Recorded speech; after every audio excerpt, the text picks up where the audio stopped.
Sierra Pacific Industries has a $1.5 billion in revenue a year, and most of that comes from lumber. Because Sierra Pacific Industries is the largest purchaser of logs from federal forests, and it's based in California, often these logs are coming from areas that have been affected by forest fires. The problem with this is that more than 250 scientists oppose this. It's really bad for the environment. It exacerbates climate change, and it's stripping a lot of public land of key nutrients that trees need to be able to grow back. So it's creating wastelands and areas of mass devastation on public land, and taxpayers are paying for this. One scientist told me that overall logging on national forests costs taxpayers $1 billion a year, and half of that, $500 million, is for post-fire logging.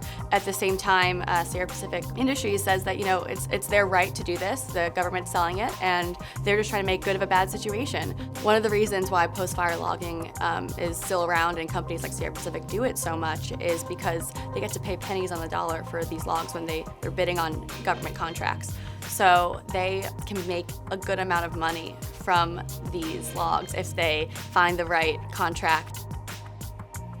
The Emmerson family and Sierra Pacific Industries right now is embroiled in this lawsuit around the Moonlight Fire that took place in 2007. Essentially, it boils down to a fire that started while Sierra Pacific Industries was logging a piece of land that a contractor was doing for them.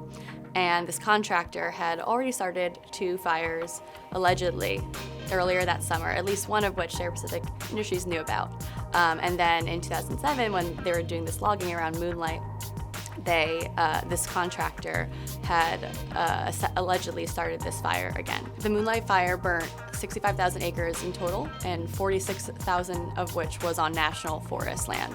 So this is a good amount of California public land. Sierra Pacific Industries, though, says that they were targeted because of their deep pockets and that they really didn't start the fire, and their contractor didn't start the fire, and they shouldn't be held accountable. This has been playing out for over a decade now in the courts, and it's at the Supreme Court, and we'll see if the Supreme Court decides to take it on.